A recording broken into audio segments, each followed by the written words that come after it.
Hello everyone, ciao. My name is Maede MIRSONBOL and I'm a PhD student here at University of Turin in Semiotics and Media. In this video, I would like to briefly explain my research interest and what I'm currently working on, which is a fresh and very modern area of research that is related to education and semiotics. It's called edusemiotics, and relating it to actually foreign language teaching and learning. By watching this video, you will be actually introduced to interesting methodology and new theories and their definitions that would be helpful for you, and and you can see how they are related to foreign language teaching and learning and L2 acquisition. Also, the transcript of everything that I'm saying and the references that I will be mentioning, it's going to be provided to you by as a PDF format at the end of this video. Okay, let's start with an introduction and some simple definitions for education and semiotic. The first definition belongs to Saif, who describes education as a genuine, critical, and creative way to discover the reality and knowledge in our world, and learn how to have a meaningful transformation in pedagogy. Furthermore, Freire defines education as the practice of freedom. That's a very important phrase in his book Cultural Action for Freedom, which focuses on learners' participation in classroom out of their willingness. They want to do it, to learn actually, and not being forced by teachers or parents. So we understand that teachers' approach to cover language lessons should be very encouraging and motivational for learners, and employ students' concept of mind, cognitive mind, to interpret, explore, and share experiences in real life events. Finally, more scholars such as Olteniu and Campbell and Stables and Olteniu suggest that the concept of learning and education should be divided, and we need to rethink educational approaches as only systems that work in service of learning. In fact, knowledge is something vast and beyond humans' cognitive mind that is built upon experience. To extend this meaning, we can say that using memories, emotions, cultural values, and social interactions would help uttering verbal communication. In this way, the high level of critical thinking is encouraged in students' intercultural activities in digital literary education. The second concept, semiotics, is the study of signs around us and their meaning-making progression that could vary from one individual to another. This field of cognitive study was explored by many scholars, but Saussure, the Swiss linguist, was the one who carried his work towards semiotics and linguistics and called language a social institution. So we can see that the spotlight and the highlight is on the term social activities again. This is followed by American philosopher Peirce, who called semiotic as the study of signs, images, sounds, and any phenomena in communicating meaning in a group. Social activity, group, that's the focus.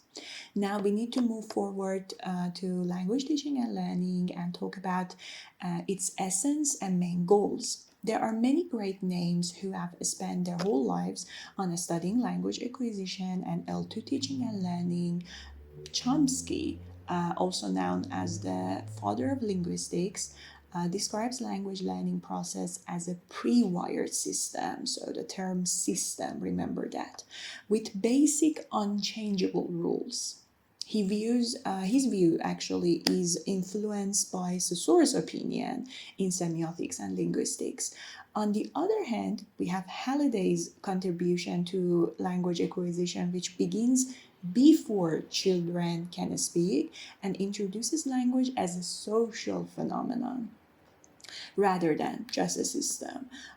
He described language as a semiotic resource of meaning and started a revolution to regard language as a social semiotic. So in here, you can understand that Chomsky's view of language learning is like a system. It happens out of rules and there is nothing to affect on our learning.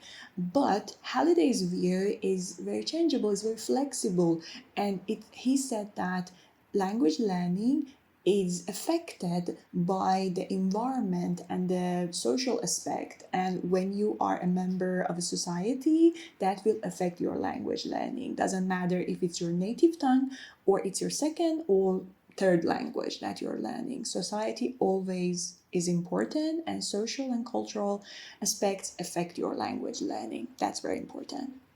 With everything that has been explained, we can come to this point that semiotic education and education and language acquisition are not very far from each other, and they actually happen in the nature, all of them, and they are related to humans' life.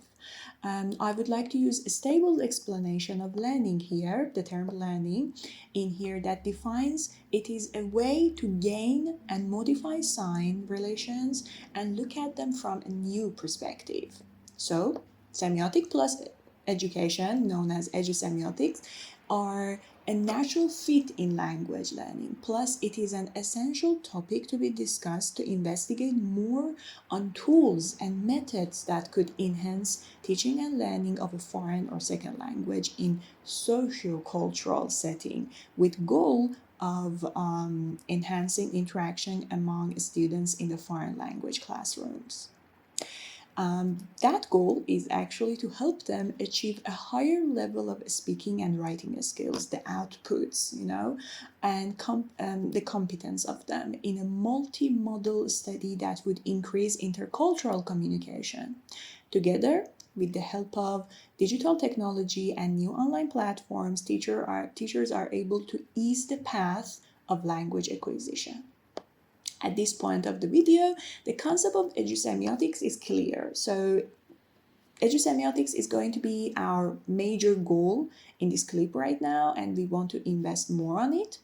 Edusemiotics officially has been introduced to the world as a new sub-branch of theoretical semiotic, alongside some other ideas such as biosemiotics or ecosemiotics, and it was launched in the 12th World Congress of the International Association of Semiotic Studies, IASS, in the year 2014 by Dr. Ina Semetsky.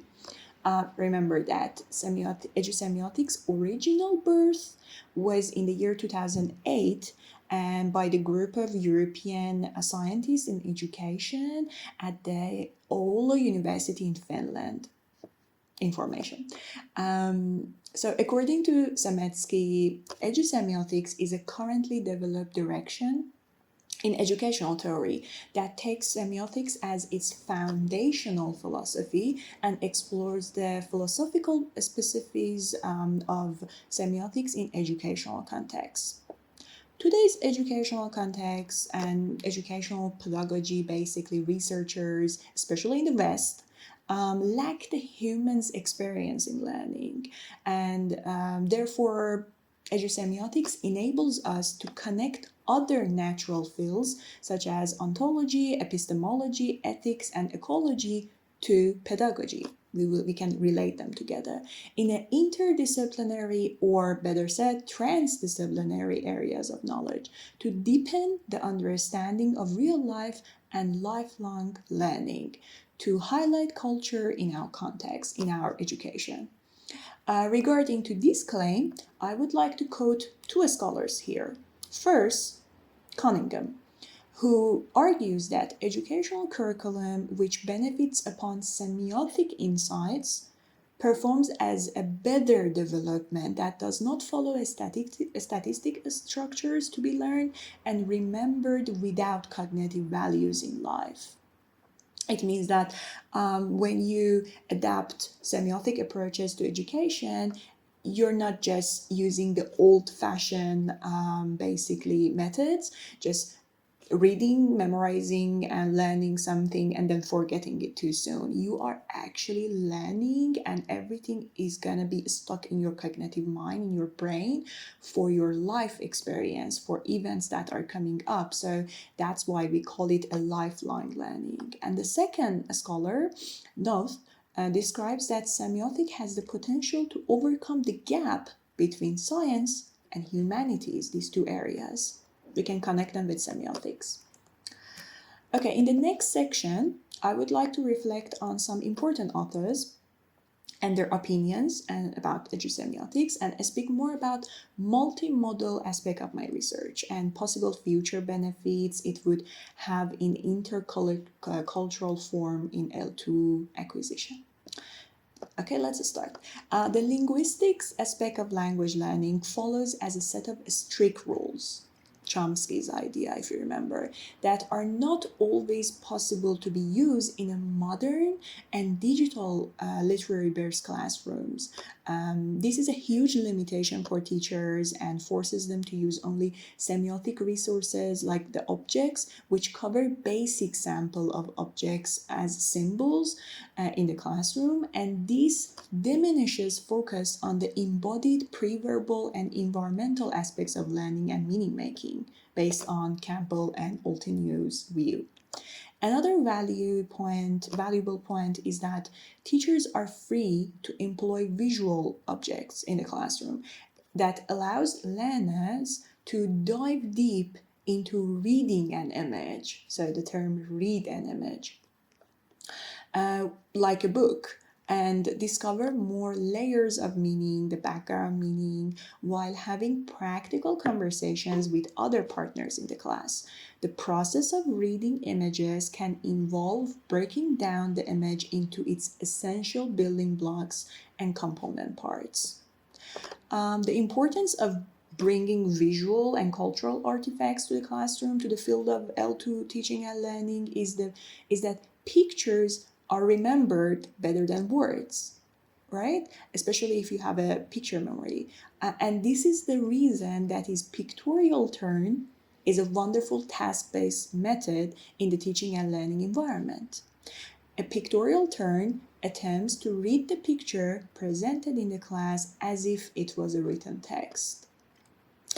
That's why in language classrooms, one of the methodologies that teachers such as myself use is to describe a picture or picture time. We put on a picture on the board and as a poster or in the computer, and then ask teachers to describe it or talk about it or try to basically come up with the idea that what's going on in that picture or what could have happened for this picture now to be like this, or what could be the future of this picture, and things that they could kind of relate out of the picture, the things that are not in it, and describe the things that they specifically see in the picture and make up a storytelling. So edusemiotics motivates a student to interact in order to find the signs in the educational context and interpret them to make creative meanings and come up with their own knowledge of the lesson in hand, while using the real-life examples that could be shared. Edusemiotics does not limit itself to the analysis of formal education and traditional classrooms. This approach adds another layer to cognitive model of answering a question, plus learning cultural and social values in foreign language. LEONE describes an ideal classroom environment as when teaching is successful, the minds of students resonate with each other, and all together they resonate with that of the teacher. Bodies in these circumstances become the quasi-mystical interaction of a symphony of minds. In an intercultural based class, this idea would help to improve closeness in communication between teacher-student and student-student relationships. Edusemiotics is a rich observation that combines the spirit of learning with connection of signs, relations in between symbols, and looking at the bigger picture to come up with a new message. This means that knowledge is not limited, it's not transmitted directly from one knower to another, but is actively built up by the learners throughout the conversation that they're having, the interaction. And this is why group discussions and communicative methods of teaching is encouraged in the classroom, in foreign language classrooms. To learn is to interpret and achieve new understanding. It's another slogan or another sentence that we can use here. We can see that many scholars agree on the point mentioned by saying that learning is simultaneous with subjective experiencing. And language learning is thought as a language, socializing as a process. Altenew and Campbell suggest that the semiotic approach to education challenges the assumption of learning and education of the linguistic turn. It will be challenged, really, and claiming that learning process occur more broadly in the nature, not just in the strict rules of linguistic in the classroom and just reading the text and memorizing and just writing sentences. No, it should be in the real life, in the nature. In this view, learning is not constructed as a matter of linguistics, articulation, but more generally as a meaning making in a semiosis aspect. Edusemiotics perspective is semiotics as education and not semiotics in education. That's very important. And that has been the main concern of traditional semiotic before. And we need to basically, so far it has been like that. And now is the time we need to change this path to a more open-ended learning and rethink how semiotics can improve comprehension in the language learning. Furthermore,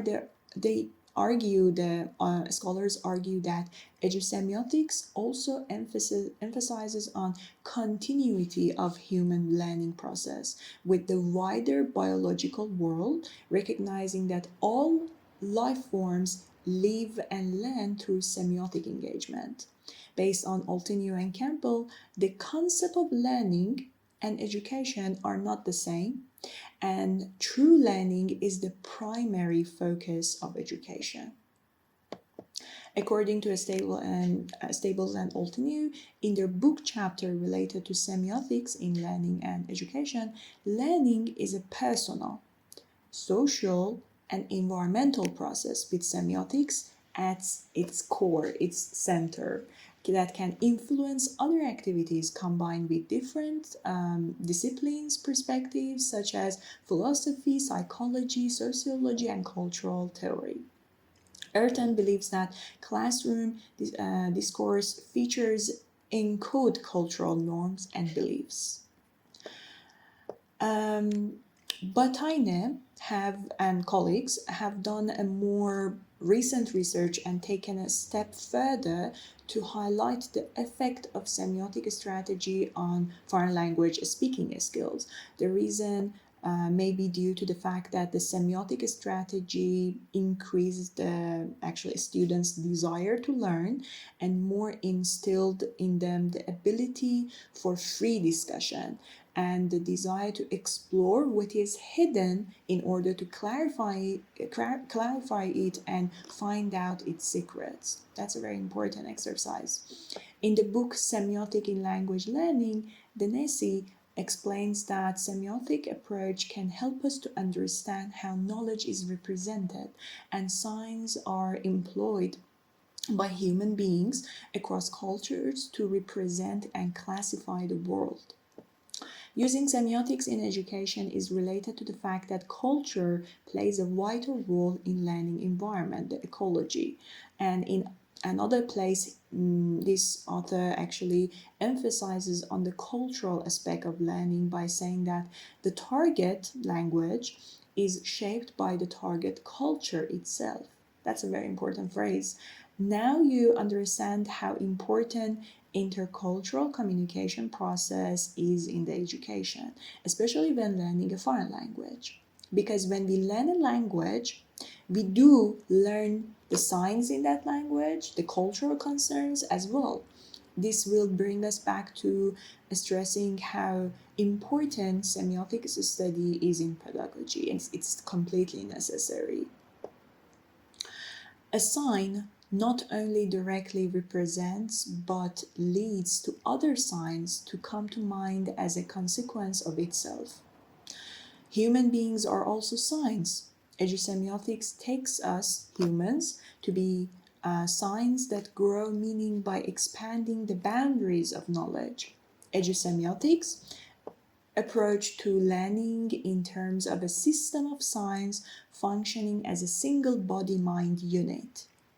It is learning as an experiential inquiry that brings to the fore a specifically semiotic type of knowledge, integrative and interpretive. So remember that knowledge should be interpretive and integrative, so you can build up upon it and you can memorize it in your cognitive mind forever.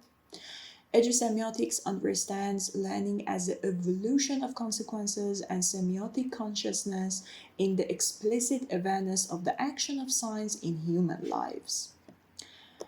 Klimanova and Lemecki, other researchers, they had a recent research on semiotic and multimodality in digital space, and they suggested more exploration on critical need in establishing a broader view of language as a socio-semiotic system and not merely a cognitive linguistic phenomenon. According to their current paper, learners become more engaged in learning a foreign language if they study the visual semiotic side of it and navigate L2 cultural practices. They point out that semiotic approach in teaching languages creates new opportunities for us to, and for the learners of course, to teach beyond just the linguistic content, but teach students analytical skills and critical thinking skills. Peterelli uses the term semioethics to show how important it is to combine the idea of behind the sign in order to pass a message in communication, especially in terms of reading a cultural expression and discussing every characteristics of it through the lens of semiotics and human beings.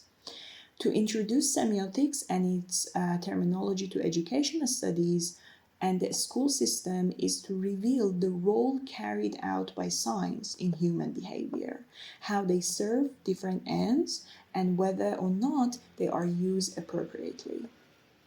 Hofmeyr uses the phrase semiotic freedom as something that resembles humans' choice and how important that is in learning activities.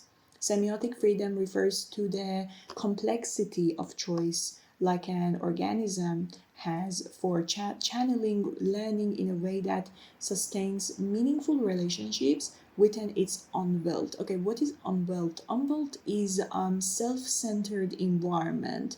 It means that you are in the center and anything surrounding you or anything in an environment that you are in the center of it, anything could affect you.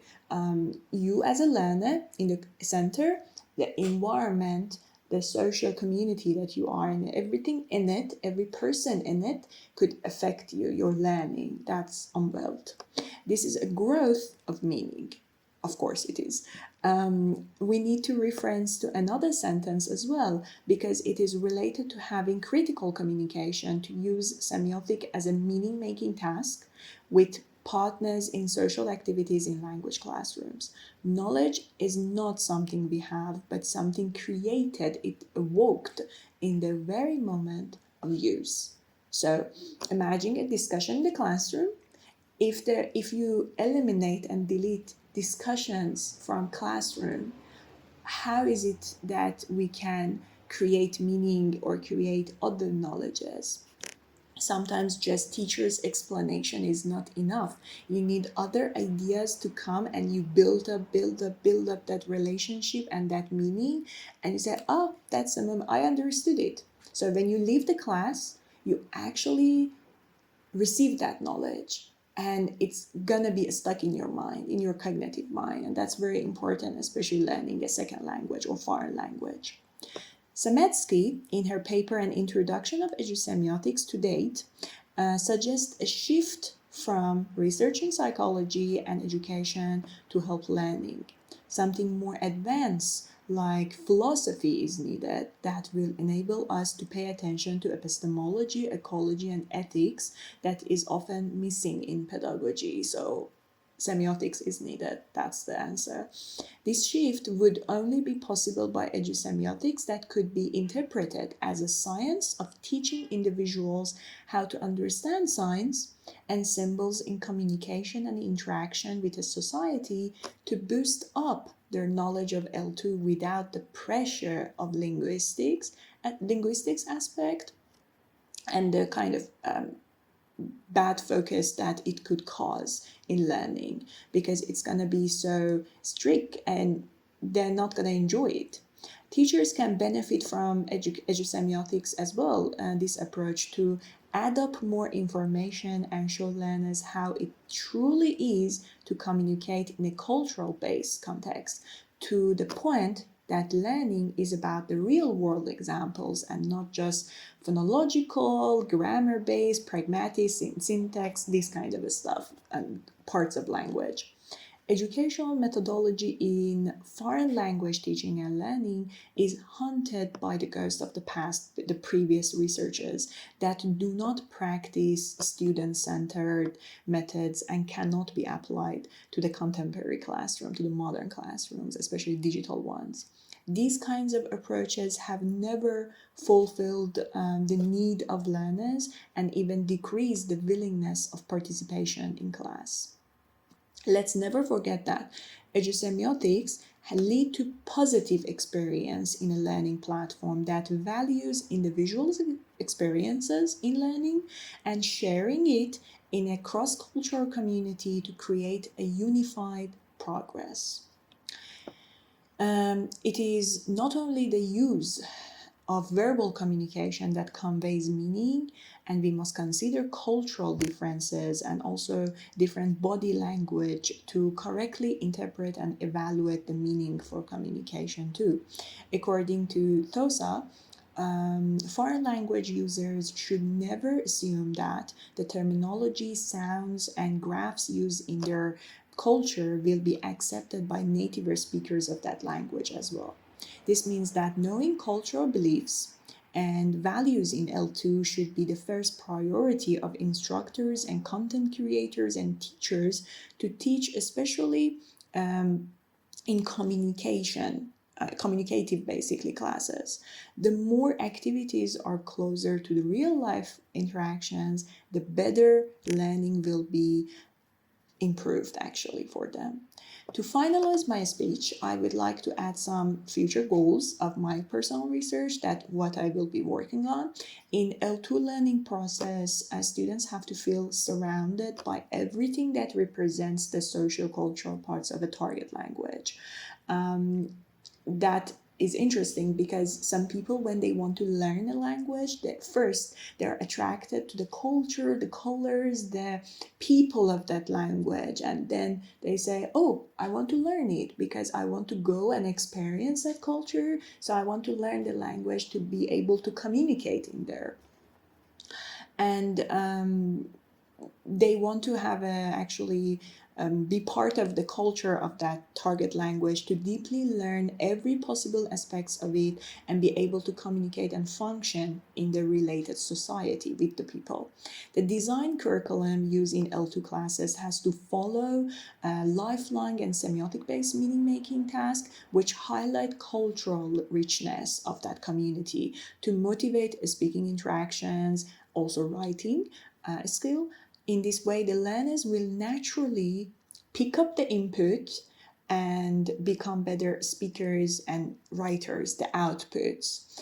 Edusemiotics strategies will provide opportunities for them to be creative and extend the new meanings within the environment, the world that they are in case they want to interact with others, and use personal experiences and other people's formative knowledge as a guide in their learning language in a purposeful way. So I hope you have enjoyed and it was interesting to you. Thank you very much for listening and watching this video. Have a wonderful day and ciao.